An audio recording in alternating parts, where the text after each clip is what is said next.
little things is that if you have any questions going on during the webinar, please feel free to click those into the chat window. We're going to take those questions at the end of the meeting. It is scheduled for just 30 minutes, so a quick way for you to learn some new information. Then you can always go back. We'll have the deck and the recording posted on the PMG website that you can download. And of course, you can always contact me or somebody else within PMG for any questions that you have.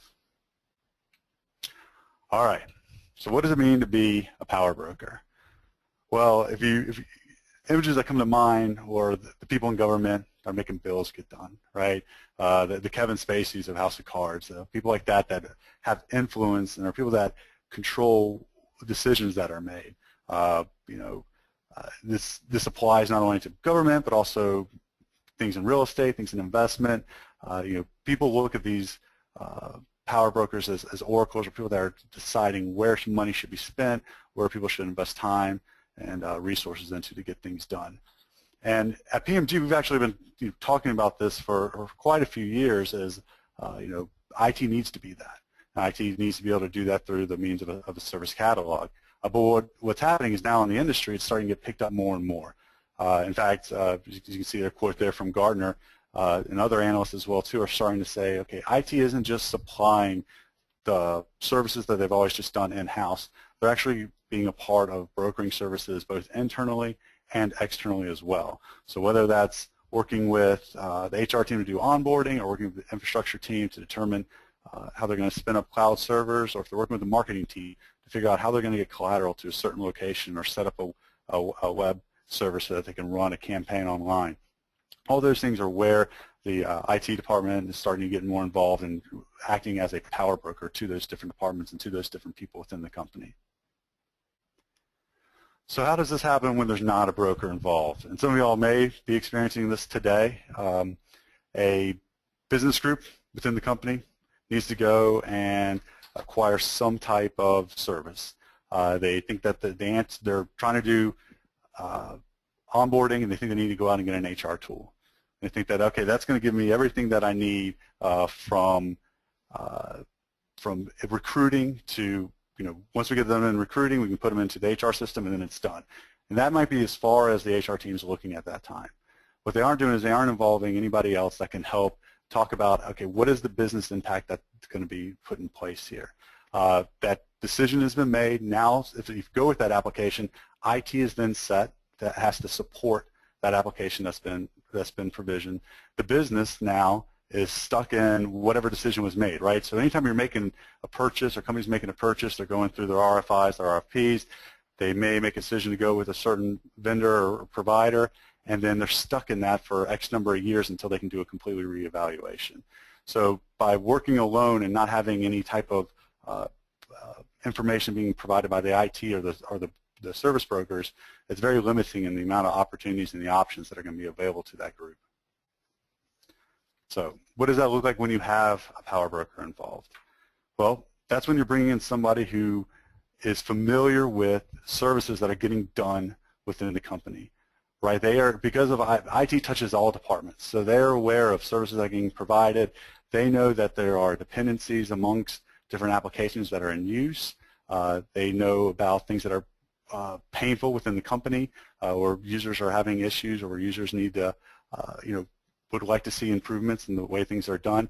But by bringing them into that conversation, they become that power broker. They become that trusted advisor, almost like an internal consultant to your different departments within your company. That's going to help facilitate that conversation that you're having of whether or not you're purchasing a new application, or if you're going to be setting up some type of outsourced service that you're going to work with. So what does that power broker look like? Well, it could be a person. It could be a group of people. You may already have this within your company. It could be like a managed services team.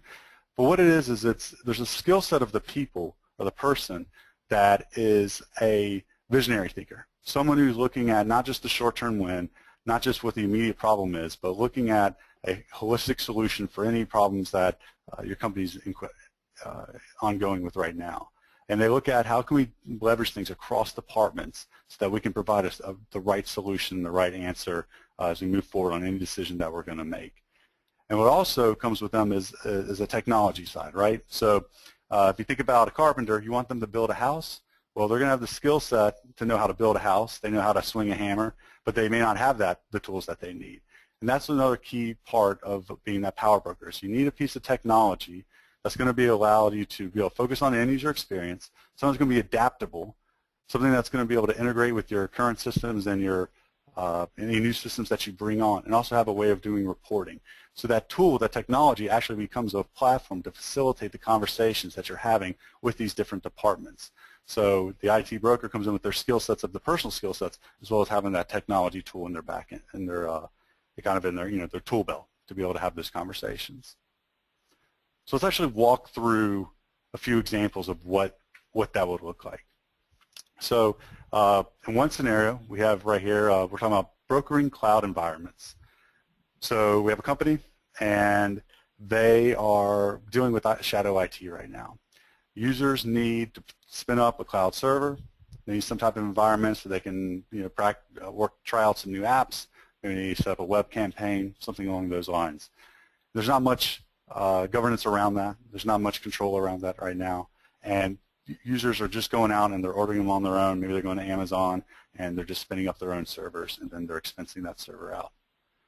Well, the answer to that type of problem could just be, let's get an application or a solution to fix that. Let's just go and start using VMware or something along those lines. But when you bring in a broker, then you're going to take a step a little bit further and see, okay, what exactly is the business problem? And the problem is that people are okay, the company's okay with spinning servers on outside instances, but they also want to keep things in-house as well too. So that broker knows that. The broker's going to be able to have that conversation with those different departments and say, okay, let's make some rules. Let's say that if we're going to do something internally, if we're going to do something in production, we want to do it internally. We want everything within our firewall. We want it to be on a private cloud. If we want to do something external, if we're just doing stuff for dev and for test, then let's provide a way for the people to quickly go out, spin up those servers, get approvals for them, but it won't be big impact because we're not putting a lot of valuable data outside of our network, and we can put it out there into the public cloud, right? And that works because the business then is making a decision, okay, what's going to be best for our process for when we're cleaning up, for when we're brokering cloud environments. But for the end user, they don't even need to know that. The end user just needs to have one location that they can go into and be able to request the server. Let it fill out what type of environment they need, and then on the back end have that processed appropriately. And what that allows you to do is you have that one location. All requests are coming through one place. All users are going to one place to be able to request that server, whether it's private or if it's public. Everything's being tracked in one place. You're able to report on all the servers that are currently out there, seeing which ones are costing money, which ones are being torn down, when they're going to get torn down. But you have a full picture of everything that's happening as far as the virtual environments that are being spun up. And if you don't have something like this in place, then the opposite's happening. You have people going out onto public sites and spinning up their servers. There's no approval in place. All of a sudden, a big bill comes in, and the company's left having to understand why there's X number of dollars they didn't even know that were getting spent that has now been purchased and is now being sent to the company, and these are large invoices. And how do you reconcile that? Another good example of where a broker comes into place is in onboarding. And onboarding is one of those classic examples that everybody does, but not everybody does it well. And if you talk to most companies, they've struggled with their onboarding process.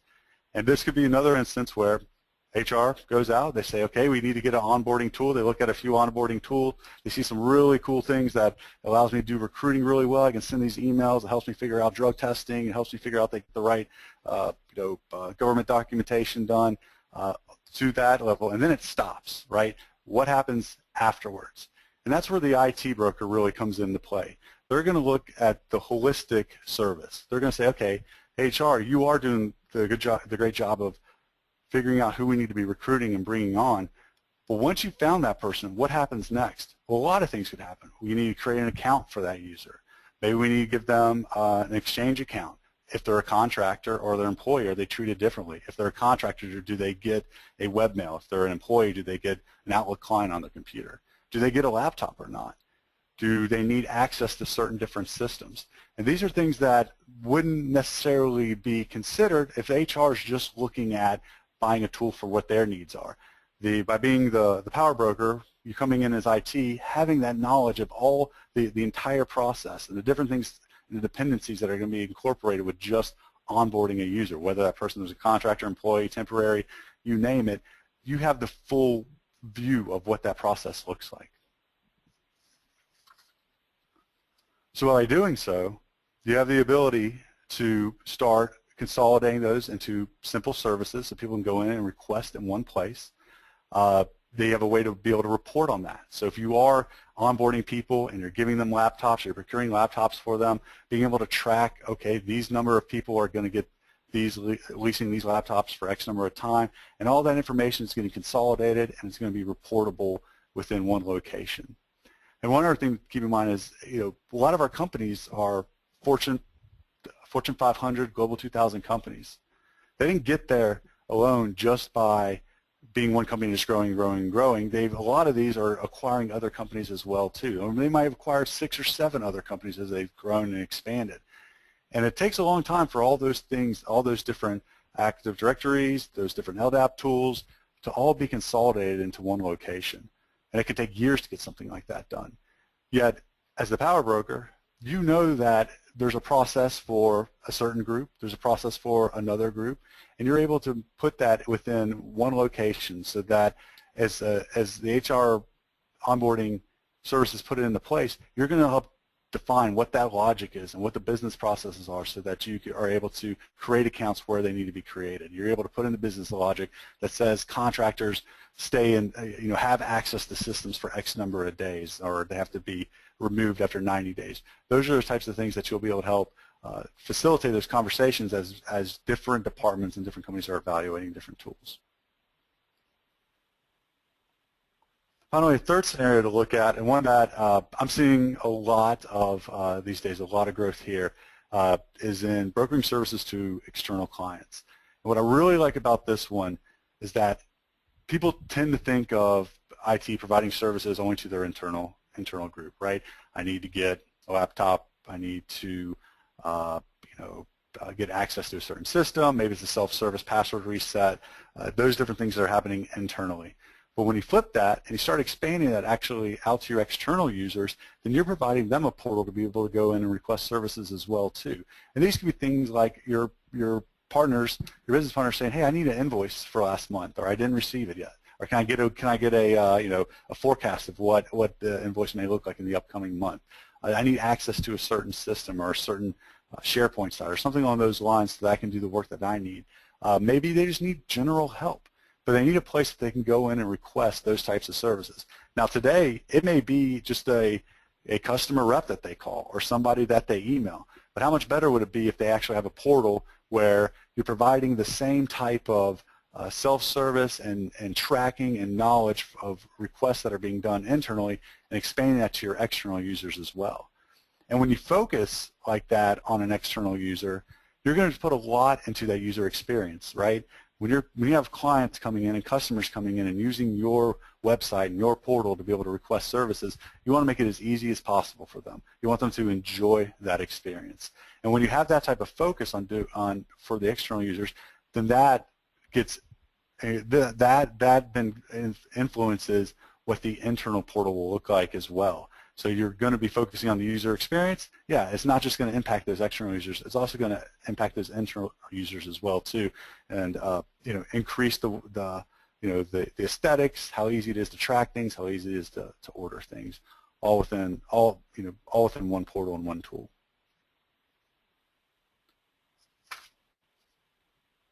So, what's driving the need to be able to do this? Well, it is the two things that we've talked a lot about. One is it's that customer experience. You want the users to enjoy going and ordering that service, much like when you go on to Amazon.com or eBay or there's really popular websites that people enjoy going to and shopping on. You want to. It's the age of consumer. People want to have that same type of experience when they're requesting services as well too. That's not new to us. That's not new to probably the people on this call as well. That's something that's going to continue to grow and grow, and as IT, the consumerization of IT continues to grow, the need to have a great customer experience is going to continue to grow as well too. Now on the back end side of that, there's the whole management of those services, right? So how many of those services are actually being done in-house? How many of those services are we actually going to be using or outsourcing it or using a service provider to be able to do those different things and be able to track the cost that it is. So it may be cheaper to do things in-house, or maybe it is cheaper to do things outside of the company. And by having a platform that's going to be able to track those services, the amount of services that are coming in, and how quickly they're being done, you're going to have that ability to view what the results of those services are, and be able to make different types of choices, whether you go with a certain company A or company B, all available to you, and all that data available to you within one product. So if you aren't doing this already, how do you get started? And as you remember from the beginning of the conversation, there's really two sides of it. There's the business and people side. So there has to be those soft skills of somebody who is able to communicate well with multiple people within the company, being able to bridge across the gap of the different silos of HR, facilities management, IT management, the different departments that you have within your company. Somebody, and it may be not just one person, it may be a group of people, it may be a team that gets together on a monthly basis to talk about the struggles and issues that they're currently encountering, and seeing if there's a way that they can automate a process, or if there's things that they can leverage already within the company and be facilitated by some tools that people already have. In fact, there's probably plenty of tools that you already have within your company right now that you aren't even using the full functionality that's provided in them because you didn't know it was needed by another group or another department of the company. And then finally, it's the technology side, right? So you have those soft skills, but what do you come in that says, okay, I'm not just going to talk to you. I'm not just going to say things and listen to you and we'll come up and whiteboard some ideas, but I want to talk to you about some technology that we have in place that's going to help us facilitate brokering services amongst the different departments and within our company. The idea of that is, from PMG, we see it as a service catalog, because it's more than just the catalog. It's not just kind of what the old look and thought of a service catalog being a place, a repository of services that people can go and request, and at the end they just create a ticket and someone works the ticket. No, service catalogs are growing, expanding, and they're becoming truly business process automation tools, and tools that can easily be incorporated into companies, but that aren't extremely complex. You can put in processes like HR onboarding, you can put in processes like marketing and cloud provisioning into the tool and make it so that it's easy for end users to be able to request those different types of services. So what comes with regardless of the tool, what you need is you got to have an excellent user experience, and that starts with the aesthetics. That starts with providing a portal so that when someone goes to it, they want to be on that site. They're not going to just see a lot of text and be confused on where they need to go to search for different services. They want to enjoy that experience. They want to see things that are being requested throughout the company. Maybe seeing the most popular services, something that they may be interested in. Oh, I didn't realize that we had an opportunity to get an iPad or a tablet or some sort, or I didn't realize that we could enroll in a health club at the bottom of our office. Those are the types of things that you want to be able to provide. You want to be able to show to your end users and allow them to be able to request those services. Next, it has to be built to change. Whatever process you put in, it's going to change. And the idea of being a broker, that is meaning that you're not staying with the one decision for all the time. You're going to, today, it may be a good idea to go with company A to provide for doing payroll, but next year, it may be a better idea for you guys to go with company B to do payroll. And those are types of changes and things like that you'll be able to facilitate by having a product that's quick to change and is quickly able to be adaptable. Some things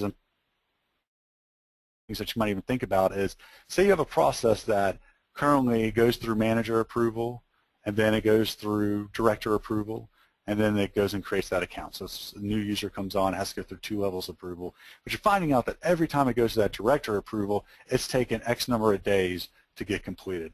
And really, that director's never not approved it. It's always gotten approved. It just sometimes takes takes longer than is expected.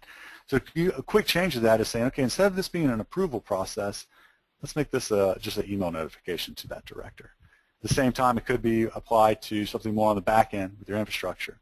Say everything you're throwing up in the private cloud, you're doing through VMware today.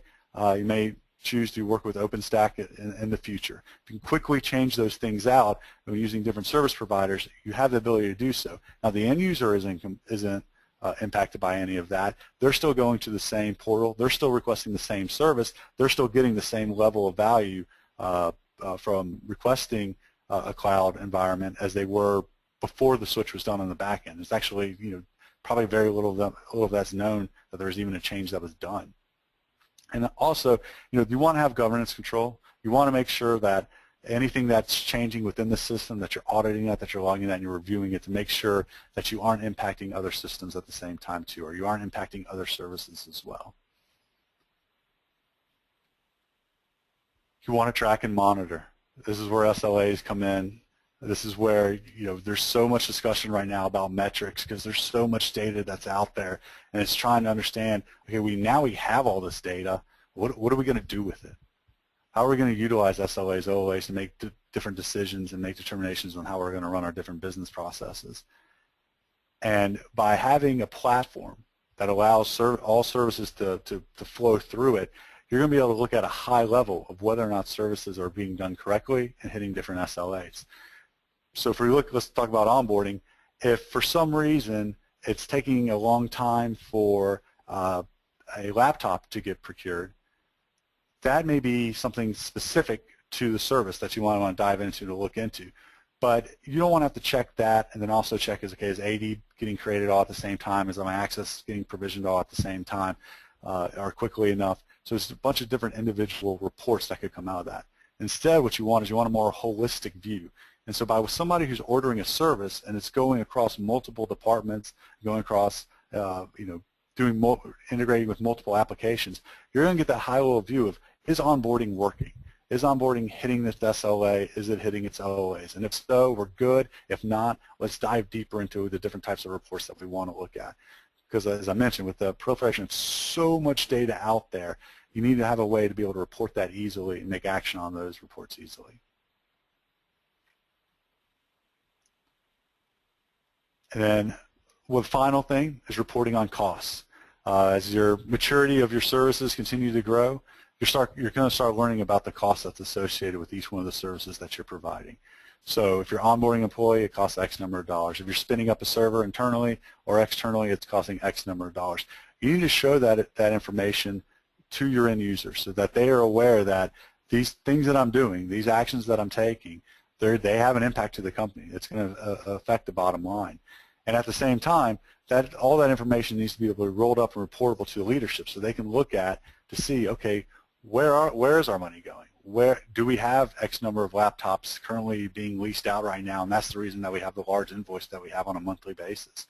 Let's check on those and let's validate that we're getting the right bills.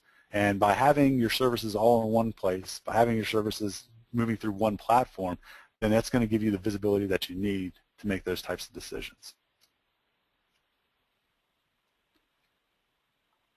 So as we're getting towards the end, we've gone through a few different scenarios: onboarding, cloud provisioning, extending your services to external clients as well.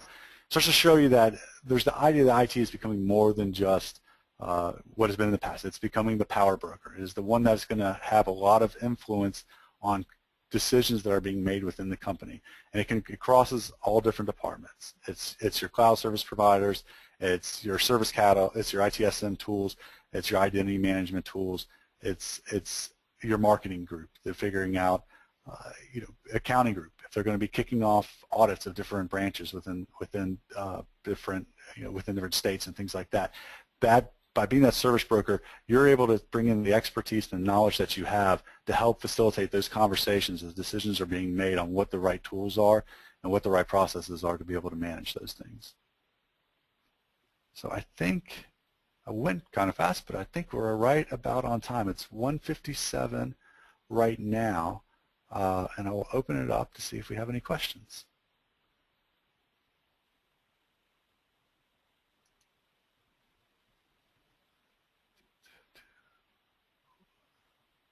All right, Ben, I'll let you see if you pulled up any questions. And just one that's come through so far, a question about who to start with, what group to start with. It's a good question, one that comes up, I think with most of our engagements when we're kicking off with a new client. It's what service do we want to focus on to be able to show some value? Where can we work with different groups? And honestly, as I showed you, I think onboarding tends to be one of those key services because everybody does it, and there's always typically a need to improve that in some way. And because it's one of those services that goes across multiple departments and multiple silos, you have to involve HR, you have to involve the accounting group, you have to involve facilities, you have to involve IT and procurement of laptops and things like that. So that tends to be a really good service for people to start with. But as what we're seeing is a lot of people are focusing right now on infrastructure management, and that may be a service that you want to look at right away. People are having, there's probably 3 or 4 webinars going on right now determining whether or not you should go public or private with your cloud and the information that you're going to be storing on those servers. And by providing an easy way to be able to request that through anything that's production and keep that private, anything that's dev and test, put that public. That's just one example of how you might be able to facilitate a platform that allows end users to make those types of services and request those different types of services.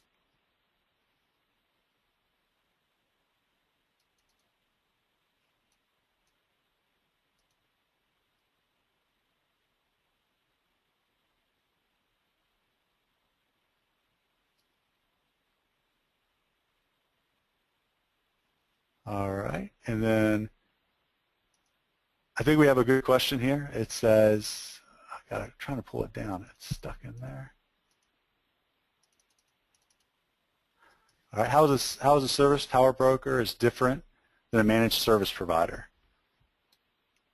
I don't know if there is that much of a difference. I don't think it's a name of a title that's really changing. It's the idea that you're empowering somebody to know that they have the influence that they have to be able to help make different decisions and help facilitate conversations that are happening in with multiple divisions and multiple groups of people.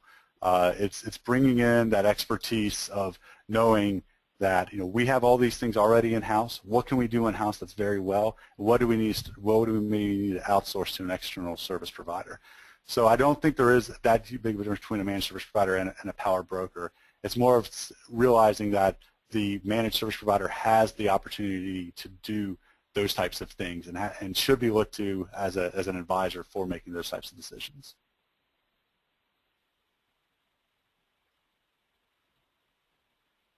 All righty. Well, good question. We have come to the end of our 30 minutes together. I appreciate all of y'all that were able to join the webinar, and